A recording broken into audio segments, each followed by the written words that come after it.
Alors, bonjour à tous encore une fois. On veut prendre un temps ensemble pour honorer et glorifier le nom de notre Seigneur. Et on veut l'élever parce que c'est lui qui est digne de recevoir la gloire, la richesse, la sagesse aujourd'hui et pour l'éternité. Alors, je prie que vous puissiez avoir un bon temps dans la présence de Dieu ce matin. Et pour commencer, j'aimerais vous interpréter le chant à l'agneau immolé.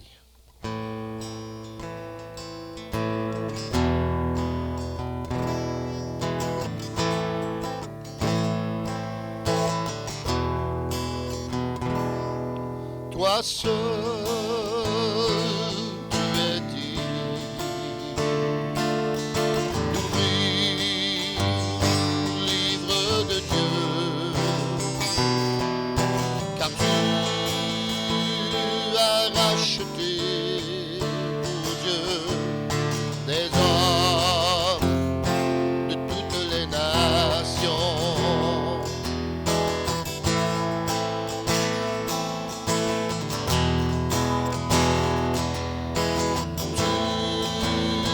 Tu as fait d'eux un royaume et des prêtres pour notre Dieu. Ils régneront sur la terre à l'agneau immolé, soit puissance et richesse, à l'agneau immolé, force et sagesse, l'honneur, la gloire et la louange.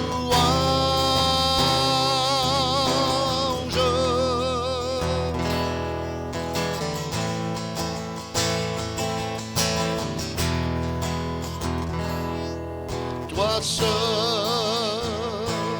tu es digne d'ouvrir le livre de Dieu,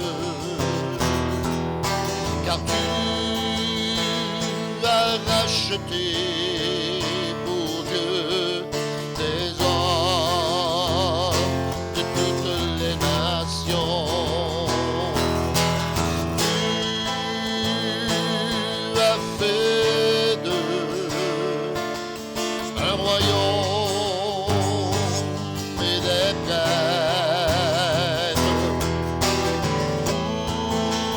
pour notre Dieu.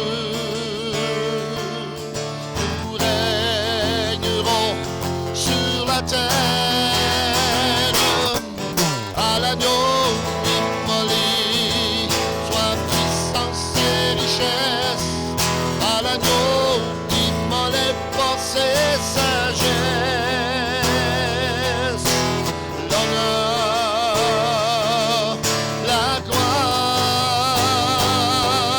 à l'agneau immolé, soit puissance et richesse, à l'agneau immolé, force et sagesse, l'honneur, la gloire et la louange.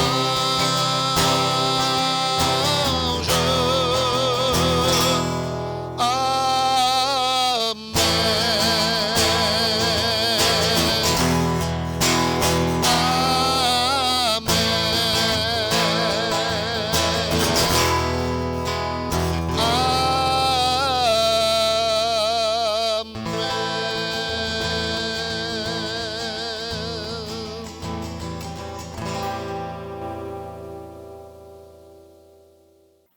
Chers amis et membres de l'Église Vie d'Espoir, bienvenue aujourd'hui à cet enseignement. Aujourd'hui, ça va être plus un enseignement. Mais je veux commencer en saluant Luc et Joanne. Luc et Joanne, j'ai parlé avec eux cette semaine au téléphone et ils m'ont dit qu'ils suivaient les enseignements chaque dimanche. Alors, je veux les saluer, Luc et Joanne. Soyez bénis aujourd'hui. Aussi, je veux souligner un anniversaire. Quand votre anniversaire tombe un dimanche, j'ai cette tradition à l'Église de l'Espoir de souligner ces anniversaires-là. Alors, ce matin, je vais souligner une personne que j'aime de tout mon cœur. Bonne fête, Louise Mascare. C'est la fête de Louise Mascare, ma sœur.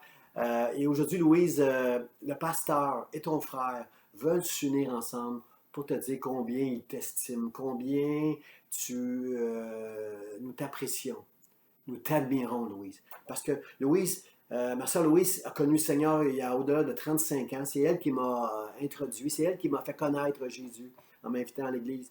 Et Louise, dans les 35 années et plus que tu marches avec Dieu, jamais je n'ai vu faiblir ta foi.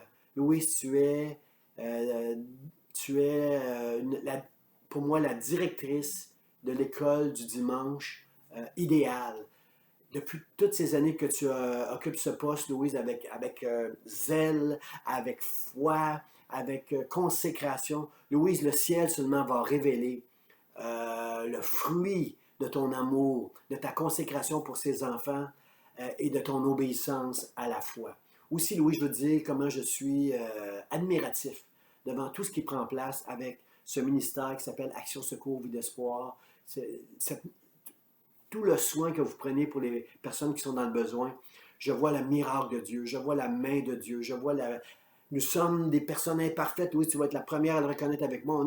On n'est pas digne de tout ce que Dieu peut faire au travers de nous. Mais Louise, je vois comment Dieu est avec toi pour t'aider dans ce ministère-là. Je vois toutes les heures que tu mets, toute la consécration que tu mets. Et Louise, je veux dire ce matin que tu es une illustration vivante. Ta foi est une illustration de ce que je vais enseigner ce matin. Alors, je t'admire, je t'aime, Louise. Que Dieu te bénisse. Et je connais mon Dieu. Je sais combien il prend soin de ses serviteurs. Je sais que tu es une femme bénie. Bon anniversaire encore une fois. Ce matin, nous allons regarder ensemble les 5 piliers de notre salut. Parce qu'on est dans une série qui s'appelle l'hymne à la foi. Et avant de prêcher les grands thèmes de la foi, je veux qu'on soit bien appuyé sur les 5 piliers de notre salut, frères et sœurs. Les 5 piliers sont vous savez, Martin Luther, à un moment donné, dans l'Église, un théologien qui étudiait la parole de Dieu, comprenait qu'il y avait des doctrines qui étaient enseignées dans l'Église qui ne fonctionnaient pas avec la parole de Dieu. Alors, il a apporté des réformes pour l'Église. Et il a influencé ce qu'on appelle les 5 piliers de notre salut, qu'on appelle en anglais, pas en anglais, mais plutôt en latin, les 5 solas. Sola scriptura, seulement les Écritures. Sola fide, seulement la foi. Sola gratia, seulement par la grâce. Christus, solus Christus, seulement Christ. Et aussi un autre, Soli Deo Gloria, seulement pour la gloire de Dieu seul. Alors, ce matin, on va regarder ces 5 piliers rapidement ensemble ça va nous aider à comprendre d'où vient la foi. Qu'est-ce qu'elle fait, la foi? Pourquoi et pour qui elle agit, la foi? Alors, on va regarder ces choses-là ensemble ce matin. Et on commence avec la sola scriptura, qui est seulement l'Écriture. Vous savez, frères et sœurs, amis de l'Église d'Espoir, notre foi doit reposer sur la parole de Dieu. C'est sur elle qu'elle repose. Pas sur rien d'autre, frères et sœurs. À un certain moment dans l'Église enseignait des doctrines qui n'étaient pas justes, qui n'étaient pas appuyées sur la parole de Dieu. Et c'est pour ça qu'il y a eu, au Moyen-Âge, dans les années 1400-1500, avec Martin Luther, il y a eu un remaniement, il y a eu un réveil, il y a eu un rappel que notre foi, elle s'appuie sur la parole de Dieu. L'apôtre Paul le déclare, les Écritures disent, « Or, la foi vient de ce qu'on entend, et ce qu'on entend vient de la parole de Dieu. » Notre foi ne peut pas être autre chose, ne peut pas trouver son origine ou sa source autrement que la parole de Dieu. La parole de Dieu, c'est la seule autorité sur laquelle notre foi peut s'appuyer. Vous savez, l'apôtre Paul nous enseigne que même si un ange prêchait un autre évangile,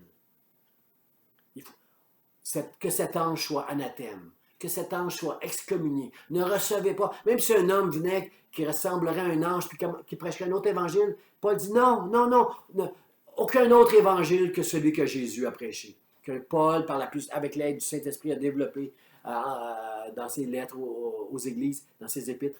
Il n'y a pas d'autre autorité que la parole de Dieu. Ni un homme, aussi éloquent peut-il être, aussi puissant pourrait-il être, ni une église ne peut remplacer l'autorité de la parole de Dieu. Jésus a dit au diable, il est écrit. Jésus a dit, la terre va passer, le ciel va passer, mes paroles demeurent éternellement. Il n'y a rien qui peut remplacer la parole de Dieu. Et aujourd'hui, il y a, frères et sœurs, un faux évangile. Il y a un autre évangile qui, tranquillement, s'est introduit dans nos églises, frères et sœurs. Un évangile qui fait la promotion de moi, moi, moi.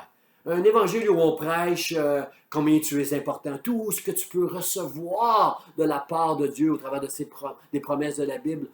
Frères et sœurs, c'est très séduisant d'entendre tout ce qu'on peut recevoir. Mais frères et sœurs, Jésus nous a enseigné à donner. Dieu a tant aimé le monde qu'il a donné son Fils. Jésus a donné sa propre vie. Et Jésus nous a enseigné en disant, prends ta croix. Si tu veux me suivre, là, prends ta croix. Suis-moi, renonce à toi-même, donne, et il te sera donné. Comprenez-vous que lorsque tu donnes, lorsque tu sacrifies, Dieu te redonne, lui. Dieu te bénit, Dieu prend soin de toi. Mais l'évangile qu'on est en train de prêcher souvent pour attirer des gens dans l'Église, c'est un évangile où on te parle on te promet la prospérité. Voici les 5 clés du succès. Voici comment retrouver l'estime de toi. Comprenez-vous? On enseigne un évangile où c'est toi le centre. Mais le centre de l'évangile, ce n'est pas toi. C'est Dieu. C'est Christ seulement. Alors, frères et sœurs, c'est important de comprendre les 5 piliers. C'est important de comprendre que la parole de Dieu, c'est le centre des Écritures. L'apôtre Paul dira, « Je n'ai point honte de l'Évangile, c'est une puissance pour le salut de quiconque croit. » Mets ta foi dans l'Évangile. Que tout ce que tu vas croire soit appuyé seulement par l'Évangile. Rien d'autre, frères et sœurs. Même les prophéties sont soumises, frères et sœurs. Si quelqu'un prophétisait quelque chose dans l'Église qui était contraire à la parole de Dieu, je devrais le reprendre. Dans mon bureau, j'ai déjà eu un homme qui est venu me voir et qui m'avait dit, « Pasteur, Dieu m'a dit de divorcer ma femme pour en marier un autre. » Il voulait se justifier de divorcer sa femme en disant qu'il avait entendu Dieu lui permettre de faire ça. Non, je lui dis, non, mon frère, tu es complètement dans l'erreur. Tu es complètement dans l'erreur. La parole de Dieu ne peut pas être en contradiction avec ce que tu crois avoir entendu de Dieu. Alors, faire ça, c'est très, très, très important. C'est très important de mettre notre foi complètement dans la parole de Dieu.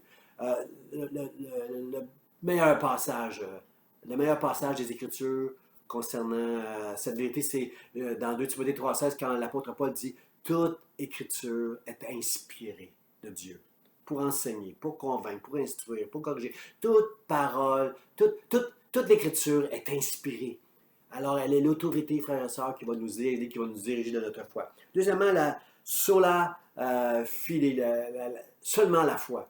Notre foi, frères et sœurs, elle vient de Dieu. Il y a la foi qui est naturelle. Une foi naturelle, c'est toutes les choses que nous croyons avec notre raisonnement, avec l'intelligence, avec une sagesse, une science. Nous croyons que la Terre est ronde. J'ai jamais été dans une fusée pour vérifier si la Terre était ronde. Pour moi, c'est clair, c'est réglé. La Terre, elle est ronde. J'ai compris. C'est ma foi naturelle. Lorsqu'on s'assoit, par exemple, sur une chaise, on a cette foi qu'elle va nous supporter. On ne se dit pas, tout le temps que je suis assis sur ce fauteuil, je ne suis pas en train de me dire, est-ce que ce fauteuil va s'écrouler et je vais perdre la sécurité que je crois avoir en m'assoyant sur ce fauteuil. Comprenez-vous, il y a une foi qui est naturelle, mais il y a une foi qui est spirituelle. C'est la foi qui vient d'une révélation du Saint-Esprit. La Bible est claire. Tu ne peux pas déclarer que Jésus est Seigneur si cela ne t'a pas été révélé par le Saint-Esprit. Et le Saint-Esprit se sert de la parole de Dieu pour révéler des choses spirituelles, des choses qui viennent du ciel, des choses qui viennent de Dieu, des choses qui viennent du royaume de Dieu. Alors, c'est l'Esprit qui te révèle les choses de Dieu. C'est une révélation, la foi, c'est une révélation du Saint-Esprit. Hébreu nous dit que la foi est une ferme espérance des choses qu'on espère. Quelles sont ces choses qu'on espère? des choses qui sont, des promesses qui sont dans la parole de Dieu. La foi possède les promesses avant même de les obtenir, avant de les voir. La foi s'approprie, saisit les promesses de Dieu. La foi précède l'accomplissement. Puis la foi est forte. La foi est une ferme assurance des choses qu'on espère, une démonstration de ce qu'on ne voit pas encore. Comprenez-vous que la foi, c'est plus grand de ce que je peux voir. La foi croit dans ce qu'elle ne voit pas encore. Il y a des gens, Hébreux chapitre 11 nous dit que beaucoup de fervents, de croyants qui avaient la foi, ont reçu les promesses qu'ils espéraient. Mais d'autres sont morts sans avoir vu, sans avoir reçu ce qu'ils espéraient. Mais ils sont morts avec la foi. Comprenez-vous que la foi, c'est pas de voir nécessairement ce qu'on a reçu, mais c'est déjà de le posséder. Ça, c'est une grande richesse, la foi. C'est de posséder ce qu'on n'a pas encore. Et la foi, frères et sœurs, ce qui est important, la foi doit se manifester au travers de notre amour. Elle doit se... C'est l'apôtre Paul qui dit quand même que j'aurai la foi jusqu'à transporter des montagnes. Si je n'ai pas l'amour, je ne suis rien. Frères et sœurs, c'est important. La foi doit être tout le temps associée avec l'amour. Je ne suis rien, si je n'ai pas l'amour, je suis comme une cymbale qui retentit. Toutes mes paroles, ça va être bla, bla, bla, bla, bla. Mais si ma foi et l'amour sont ensemble, mes paroles vont avoir du poids. Mes paroles l'Esprit de Dieu va être avec ce qu'on va dire, avec nos paroles, pour donner du poids à nos paroles, parce que l'amour et la foi vont ensemble, frères et sœurs. C'est à cause de son amour pour nous que Dieu nous a donné la foi un jour. Alors la foi, je terminerai la foi. Je terminerai avec un passage. On va lire ensemble Éphésiens chapitre 2, verset 8, pour terminer, concernant la foi. Car c'est par la grâce que vous êtes sauvés, par le moyen de la foi, et cela ne vient pas de vous, c'est le don de Dieu. Comprenez-vous, frères et sœurs, que c'est une grâce de Dieu, la foi. Ça ne vient pas de nous. C'est Dieu qui nous a, par grâce, accordé, par le moyen de la foi, nous a permis de croire en Jésus-Christ, qui est venu nous réconcilier avec le ciel, qui est venu nous sauver. Alors, c'est la foi, c'est le moyen que Dieu a choisi de nous donner la foi par une révélation du Saint-Esprit, en croyant dans ce que la Bible dit, dans la parole de Dieu. Au travers de la foi, Dieu nous a sauvés pour l'éternité et il a fait de nous ses enfants. Alors, c'est ça la puissance de la foi, frères et sœurs. Alors, je remercie Dieu. Pour la foi qu'il m'a donnée. C'est une grâce qu'il nous a donnée. Et pourquoi qu'on parle de grâce? La sola gratia. Frères et sœurs, la grâce, c'est peut-être le pilier qui est le plus mal compris, qui est le plus important à comprendre pour nous aider à ne pas tomber ni dans un légalisme, ni dans des mauvais chemins. La grâce, comprendre la grâce nous aide va nous aider à comprendre la grâce va nous aider à être reconnaissants à Dieu, va nous aider à donner nos vies à Dieu, à sacrifier pour lui, à servir Dieu, à aimer Dieu, à adorer Dieu. C'est de comprendre sa grâce qui nous donne toute la motivation et toute la force de nous donner à lui, de comprendre lorsque Jésus nous dit « Porte ta croix et suis-moi. Renonce à toi-même. Sers les autres. Sers Dieu et sers les autres avant toi. » C'est de comprendre la grâce de Dieu qui va nous aider d'arriver à cette consécration, frères et sœurs. La grâce, c'est quelque chose, c'est pas, c'est un don de Dieu. C'est pas nos efforts. C'est pas, faut comprendre, frères et sœurs, que c'est ni les efforts, ni même un sacrement. La Bible dit, si tu crois au Seigneur Jésus et que tu es baptisé, tu seras sauvé. Comprends-tu, frères et sœurs, que la foi vient avant même le baptême, vient avant les sacrements du baptême? Comprends-tu que tu te fais baptiser parce que tu crois. Le baptême n'a pas de puissance égale à la foi. Le baptême, c'est l'obéissance à la foi. Parce que j'ai la foi, je veux me faire baptiser et déclarer au monde entier que maintenant, je veux suivre le Seigneur Jésus-Christ. Il n'y a aucun sacrement dans l'Église qui est plus grand, frères et sœurs, que cette grâce. C'est une grâce que Dieu nous a donnée lorsque nous avons cru. C'est une grâce de Dieu, frères et sœurs. Et c'est important qu'on puisse comprendre c'est quoi la grâce. C'est pas nos efforts. Sinon, si c'était nos efforts, frères et sœurs, Christ, la croix serait vaine. Jésus serait mort inutilement si, par notre bonté, par nos efforts, par des sacrements, en obéissant des sacrements de l'Église, on serait sauvé. La seule raison pour laquelle je m'en vais au ciel pour l'éternité, c'est parce que Dieu m'a donné la foi de croire que Jésus-Christ a tout accompli à la croix pour moi. C'est ça, c'est la grâce de Dieu qui me sauve, frères et sœurs. C'est la grâce de Dieu qui m'a donné la foi, frères et sœurs. L'apôtre Paul dit « Offrez vos corps comme un culte qui sera raisonnable à Dieu. » Offrez vos corps en sacrifice. Comprenez-vous que sacrifier maintenant, c'est juste un culte raisonnable. C'est le minimum que je peux faire de sacrifier ma vie alors que Dieu m'a introduit dans le royaume de Dieu pour l'éternité. Un jour, lorsque mes yeux vont s'éteindre sur cette terre, je vais les ouvrir au ciel et Dieu va m'accueillir pour l'éternité avec lui. My frères et sœurs. Et là, au ciel, on va être vraiment... Il n'y a pas de COVID au ciel. Il n'y a pas de haine au ciel. C'est l'amour, frères et sœurs. C'est la bénédiction de Dieu. Nous allons être dans la présence de Dieu. Alors, frères et sœurs, en attendant, offrir nos corps comme un sacrifice à Dieu, l'apôtre Paul nous enseigne que c'est un culte raisonnable. Il s'est passé quelque chose en 1999 d'assez spécial, quelque part dans le monde. Il y a eu un accord entre l'Église catholique et les protestants. Il y a eu un accord, c'est vrai que ce n'est pas toujours cohérent avec toutes les doctrines et les sacrements qu'on entend, qui sont enseignés dans l'Église catholique. C'est pas très, comment je pourrais dire, cohérent. Mais cet accord qui a été proclamé, l'Église catholique et les protestants se sont unis ensemble pour proclamer quelque chose qu'on va lire ensemble à l'écran, frères et sœurs, qui résume très, très bien c'est quoi la grâce, frères et sœurs. Ils ont déclaré ensemble nous confessons ensemble que la personne humaine est pour son salut entièrement dépendante de la grâce salvatrice de Dieu. Complètement, on ne peut pas être en désaccord avec cette déclaration-là. C'est exactement ce que la Bible nous dit. La foi, c'est une grâce que Dieu nous a faite. Il n'y a aucun effort humain, aucun effort, il n'y a aucune bonté humaine en nous. Il n'y a rien, nous sommes des pécheurs, nous sommes séparés de Dieu. Mais Dieu nous a fait une grâce, il nous a sauvés et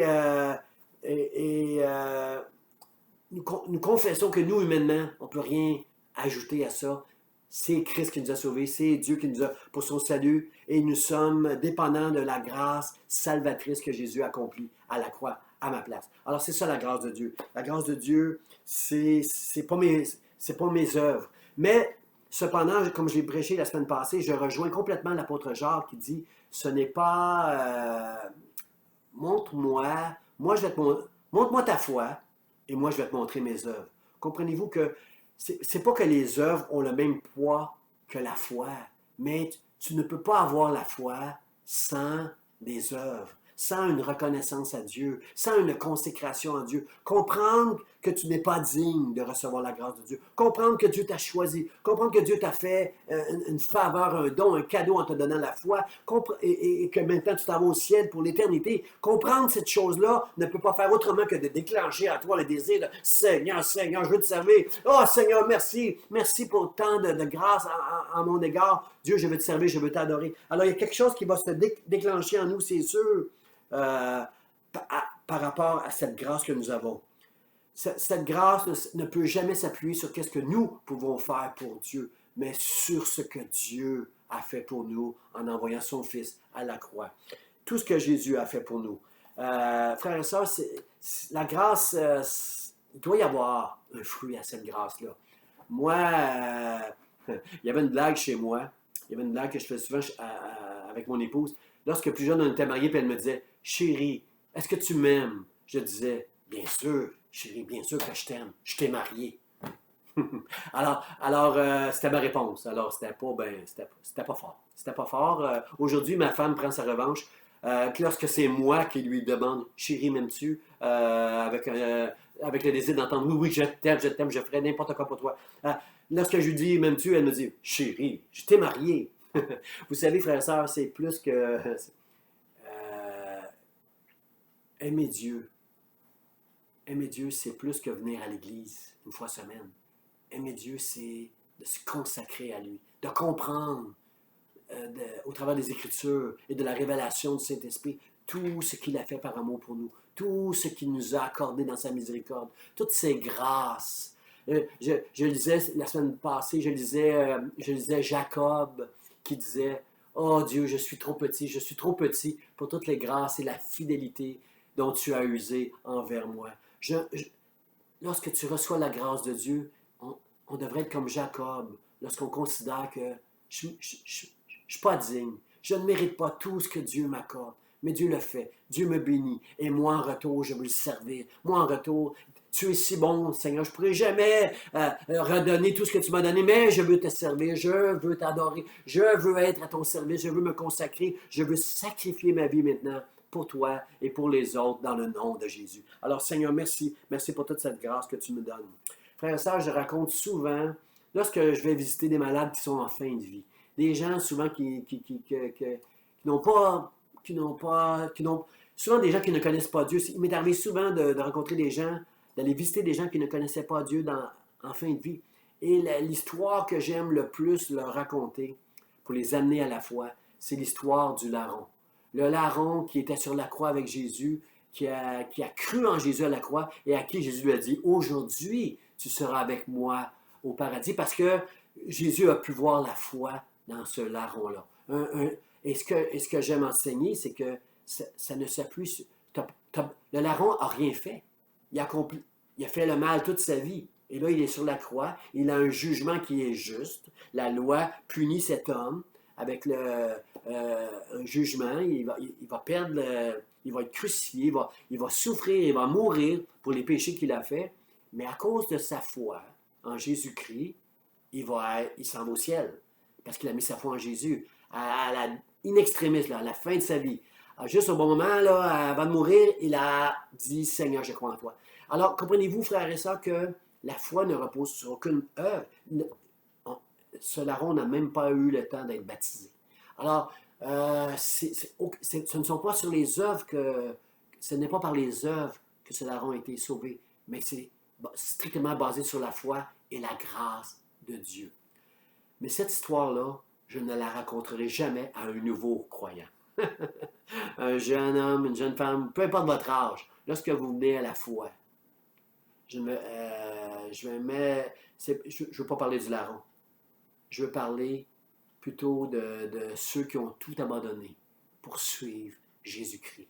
Ceux qui ont sacrifié. Je veux parler de l'apôtre Paul, je veux parler de l'apôtre Pierre, de Jean, de Jacques, de Jude. Frères et sœurs, ce que Jésus nous a enseigné, c'est une vie sacrifiée pour glorifier notre Dieu. Alors, moi, je veux servir Dieu de tout mon cœur et je vous appelle, frères et sœurs. La Bible nous appelle, frères et sœurs, au travers de la grâce, de nous donner à Dieu.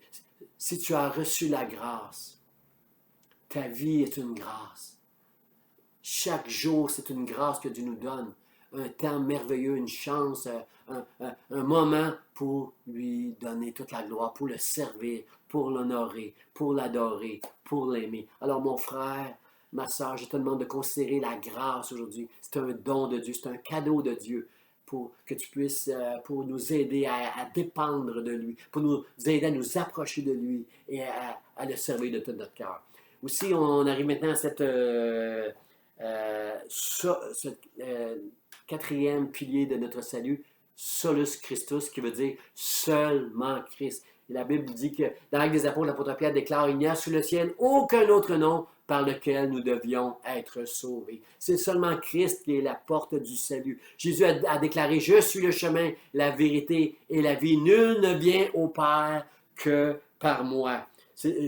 Dans Jean 3,16, il est écrit: Dieu a tant aimé le monde qu'il a donné son Fils, afin que quiconque croit en lui ne périsse point, mais qu'il ait la vie éternelle. C'est seulement Christ. C'est seulement Christ. C'est seulement à cause de ce que Christ a accompli à la croix qu'aujourd'hui, j'ai la vie éternelle. J'ai l'assurance que je m'en vais avec Dieu pour l'éternité. C'est pas par mes efforts, mais c'est à cause de tout ce que Jésus a accompli à la croix. Jésus à la croix a fait ce qu'on appelle l'expiation. C'est moi qui aurais dû mourir sur la croix comme les brigands qui étaient attachés avec Jésus. C'est moi à cause de mon péché, à cause de...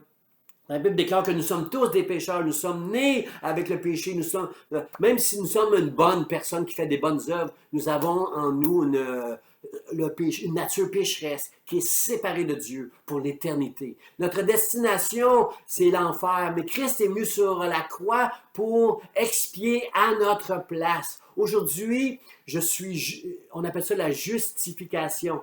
Jésus, la justice qui était en Jésus, qui était sans péché, lorsqu'il est mort à la croix, est venue sur moi maintenant. Le juge m'a déclaré non coupable parce que Jésus a pris ma culpabilité. Aujourd'hui, il a expié pour moi et il m'a justifié à la croix. Je suis juste parce que je crois que Jésus est mort pour mes péchés.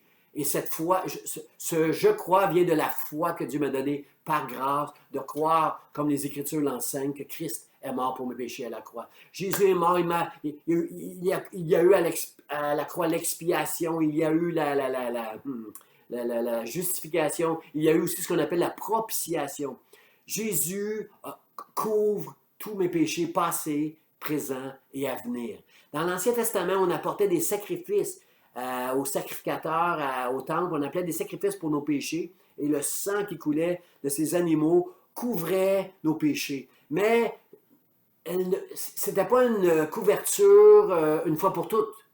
La Bible déclare que Jésus est mort une fois pour toutes, pour tous nos péchés. Alors, mais dans l'Ancien Testament, ce n'était pas ça. Mais maintenant, le sang de Christ me couvre, passé, présent et à venir. Il n'y a maintenant aucune condamnation pour ceux qui sont en Jésus-Christ. Comprenez-vous, frère et sœurs, que de comprendre la grâce de Dieu et l'œuvre que Jésus a accomplie à la croix va nous aider à ne pas marcher dans la condamnation parce qu'on va continuer à faire des péchés. On est dans un processus de sanctification. Nous sommes dans un processus où Dieu va nous changer, Dieu va nous transformer, mais on va faire encore des erreurs. Mais au lieu de marcher dans la culpabilité, Dieu, dans sa grâce et au travers de la parole de Dieu, va nous aider à marcher debout, à marcher en Seigneur, j'ai péché contre toi, aide-moi.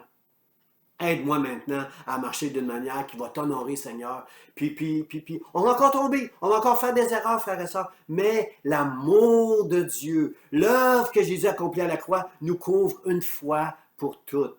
Passé, présent et à venir, mes péchés sont couverts tant que ma foi demeure en celui qui est mort pour mes péchés, en celui qui a accompli l'œuvre à la croix pour moi, pour me sauver, pour me réconcilier avec le Père pour l'éternité. La Bible déclare que nous sommes séparés de Dieu à cause de nos péchés. Jésus nous a brisé ce qui nous séparait maintenant et je suis réconcilié maintenant avec Dieu. Je prie Dieu en l'appelant Papa lorsque je me lève le matin. Jésus, je l'appelle mon frère, mon Seigneur, mon Dieu et le Saint-Esprit est avec moi pour m'aider à comprendre la Bible, pour m'aider à marcher avec Dieu et à lutter contre ma nature pécheresse, ma chair qui est toujours là. J'ai ma chair qui veut parfois qui se fâche lorsque je me fais couper sur la route. J'ai ma chair des fois qui veut dire à ma femme, c'est moi qui ai raison, pas toi. Mais j'ai ma chair qui est toujours là, j'ai ma nature pécheresse qui veut m'amener à pécher, mais j'ai l'Esprit de Dieu qui, au travers des Écritures, me ramène. Et le sang de Jésus me couvre. L'œuvre qu'il a accomplie à la croix couvre toutes mes erreurs, tous mes péchés. Et je sais que je suis aimé de Dieu malgré que je suis indigne. Qu'à mes propres yeux, je suis indigne. Mais aux yeux de Dieu, à cause de Jésus, maintenant, je suis digne. Je suis son enfant et je reçois son amour. Alors, je dis merci au Seigneur pour ça. Et je terminerai avec le dernier qui est qu'on appelle la Soli Deo Gloria, à Dieu seul la gloire. Frères et sœurs, tout ce que nous faisons maintenant, tout ce que nous faisons doit être pour la gloire de Dieu. Avec tout mon amour, avec tout l'amour de votre pasteur, je veux vous dire, faites tout ce que vous faites, faites-le pour la gloire de Dieu. Dieu nous a sauvés pour l'éternité. Sur cette terre et dans le ciel, nous avons été créés pour donner la gloire à Dieu. Toute sa vie. Jésus, c'était le Fils de Dieu. Et on peut voir dans les Écritures souvent que Jésus dit, « Je suis venu afin de glorifier le Père. » Le désir de Jésus, c'était de glorifier le Père. Le désir de l'apôtre Paul, c'était la même chose. Et mon désir, et votre désir, je l'espère de tout mon cœur, c'est de donner gloire à Dieu, de servir Dieu. C'était ça la vie de Jésus. Adorer Dieu, servir Dieu, aimer Dieu. John Piper, un théologien que j'aime beaucoup, qui est vivant encore aujourd'hui, qui écrit des livres merveilleux, extraordinaires, puis il met souvent l'emphase sur la gloire de Dieu. John Piper dit que tous les textes de l'Ancien Testament, comme ceux du Nouveau Testament, dans tous les textes, jamais on va forcer. Des fois, nous, les prédicateurs, on force certains textes pour faire sortir quelque chose du texte qu'on veut faire sortir. Mais jamais, pour John Piper, puis je suis d'accord avec lui, jamais on va, dans l'Ancien Testament comme dans le Nouveau, nous forçons les Écritures lorsque par exemple, on rattache un passage des Écritures à la gloire de Dieu. Ce que je veux dire, c'est lorsque, dans tous les passages de la Bible, chaque passage a pour but de glorifier notre Dieu. On force aucun passage des Écritures lorsque, selon John Piper, et je suis d'accord avec lui, lorsqu'on voit dans des passages quelque chose qui a rapport avec l'œuvre que Jésus a accomplie à la croix. Il y a quelque chose dans l'Ancien Testament. Lorsqu'on offrait des sacrifices dans l'Ancien Testament, on comprend que c'était Jésus-Christ qui était un jour le sacrifice qui allait abolir tous les sacrifices. Le sacrifice une fois pour toutes. Le sacrifice qui allait nous sauver pour l'éternité. On comprend ça. Et aussi, dans tous les passages, John Piper déclare que chaque passage des Écritures nous amène à l'obéissance de la foi. C'est ce que Dieu ne nous demande pas d'obéir à des lois, il nous demande d'obéir à la foi. La foi en nous va nous aider à marcher avec Dieu et à obéir à ce qu'il nous demande au travers de notre compréhension des Écritures par la puissance du Saint-Esprit qui agit en nous. Alors, frères et sœurs, c'est ça. Tout est fait pour la gloire de Dieu.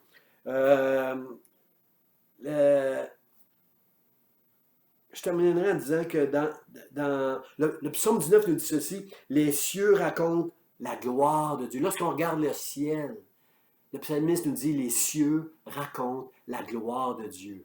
Et le prophète Ésaïe, rempli d'une onction prophétique, va nous parler de la part de Dieu en disant, je ne donnerai pas ma gloire à un autre. Tout ce que nous faisons, tout ce que nous sommes, frères et sœurs, Dieu nous a créés pour sa gloire. Il ne nous a pas créés pour nous-mêmes. Ce n'est pas nous le centre de l'univers, c'est Dieu le centre de l'univers. Et il nous demande de l'adorer, de glorifier son nom, de le servir et de servir aussi les autres avant nous-mêmes.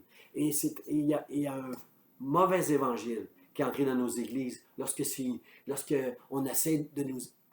Lorsqu'on entend prêcher, viens à Dieu, Dieu va faire ci pour toi, Dieu va faire cela pour toi. Moi, ce que je veux te dire ce matin, mon frère, ma soeur, c'est que Dieu t'aime, qu'il a payé un grand prix pour que tu puisses le connaître, pour que tu puisses être ce matin son fils ou sa fille, que tu puisses avoir une relation vivante avec lui. Pas prier un Dieu en espérant qu'il t'entende, mais prier un Dieu avec qui tu peux parler, avec qui tu peux communier chaque jour à cause de l'œuvre que Jésus-Christ a accomplie à la croix. Alors, ce matin, c'est ce Dieu-là. C'est ce Dieu-là que je veux te présenter. Ce Dieu-là, mon frère, ma soeur, ne t'appuie pas sur tes œuvres. Ne t'appuie pas, ne crois pas que Dieu t'a sauvé parce que tu es bon. Dieu t'a sauvé.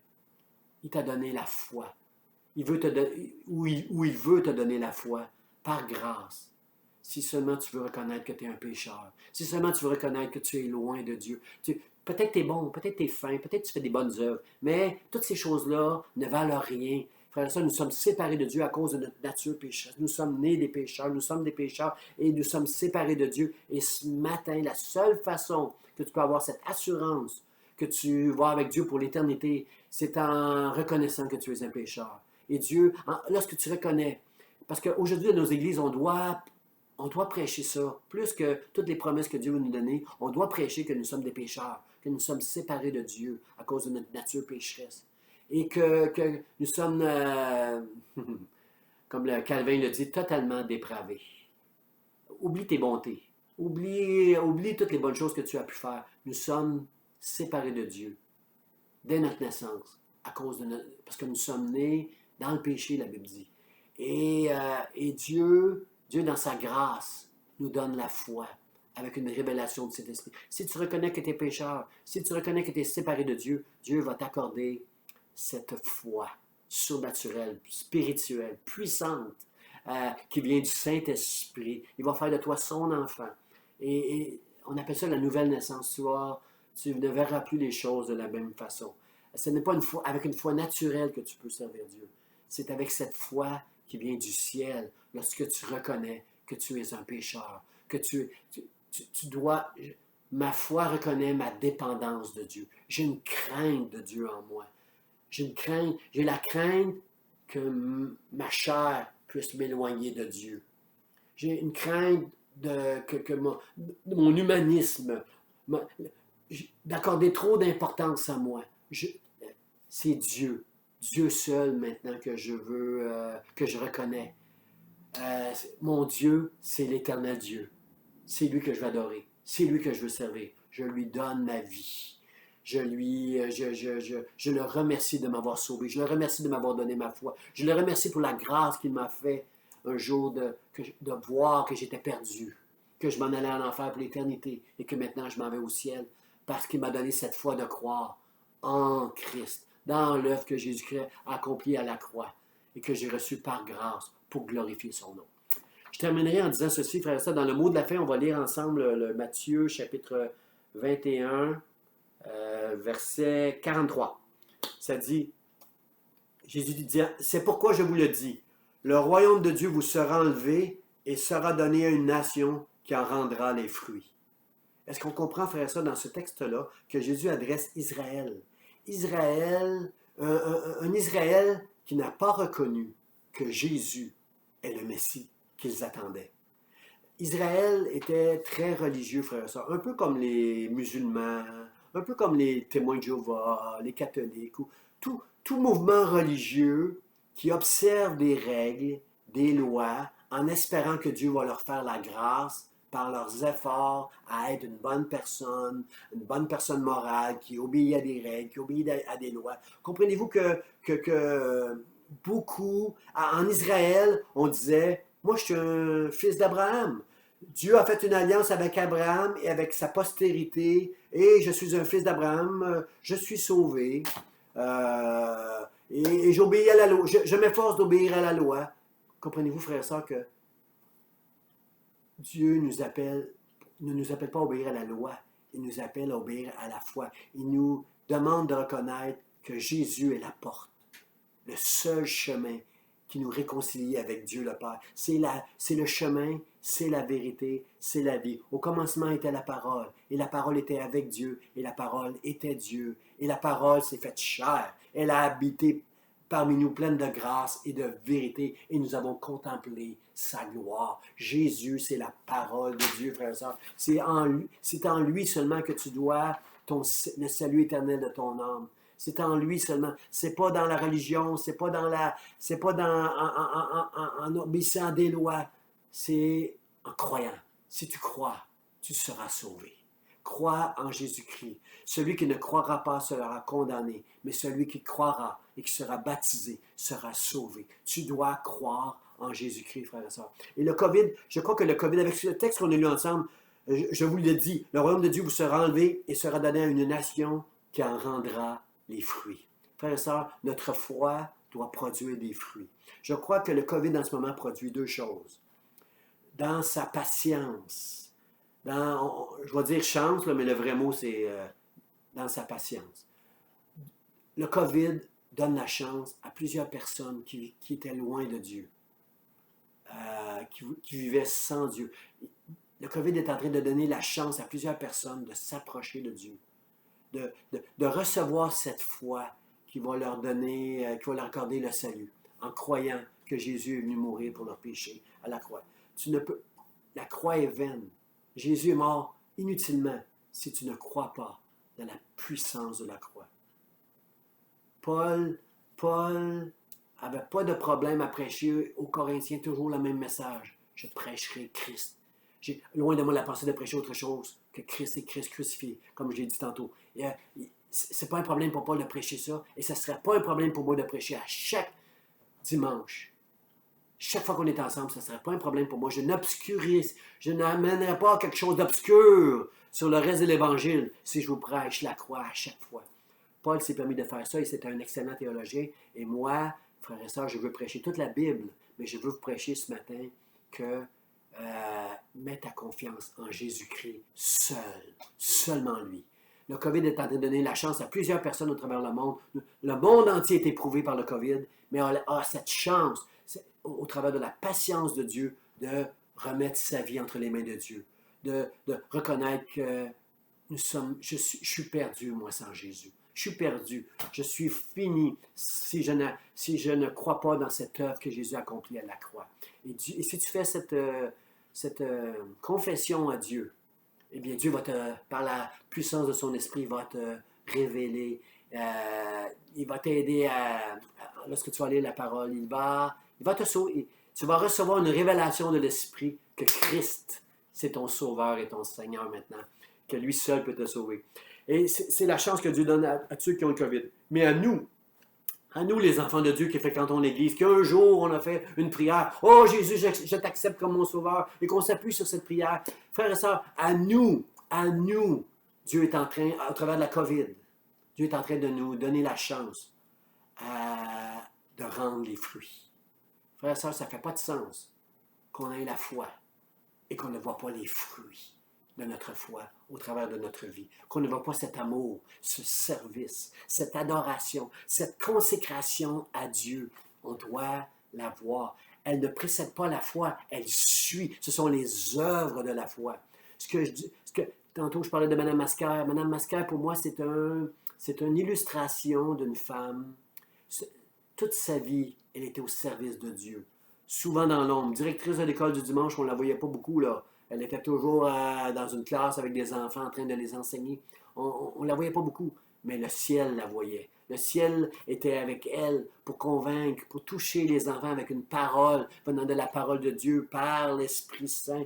Toucher les enfants et préparer les enfants à recevoir un jour la révélation que Jésus est le chemin, la vérité et la vie éternelle. Alors, frères et sœurs, ce que le COVID a pu faire de bien, c'est la plus belle chose qui pourrait nous arriver avec le COVID, c'est qu'on ne soit plus jamais le même quand on va recommencer les activités de l'Église, mais qu'on soit des hommes et des femmes qui comprennent la grâce de Dieu, qui comprennent, frères et sœurs, que Dieu nous a tellement aimés, frères et sœurs, que Dieu nous a tellement aimés, qu'il nous a donné l'Écriture pour nourrir notre foi, Seigneur. Cette foi qu'il nous a accordée par grâce, de croire que Christ à la croix a tout accompli pour que maintenant nos vies puissent glorifier le Seigneur Jésus-Christ. Alors une dernière fois, avec tout mon amour, frères et sœurs, avec tout mon amour, faisons tout pour la gloire de Dieu. Remerciez Dieu pour la grâce qu'il vous donne. Confessez vos péchés. Confessez que vous êtes pécheurs, que vous avez besoin de recevoir cette révélation, cette foi que Dieu nous accorde par grâce, que Jésus est venu pour nous réconcilier avec Dieu, nous donner la vie éternelle. Et sur cette terre, le temps que nous allons être sur cette terre, une vie qui va glorifier Dieu, qui va servir Dieu. Des hommes et des femmes qui vont devenir des adorateurs en esprit et en vérité. Soyez bénis, que Dieu vous bénisse. Amen.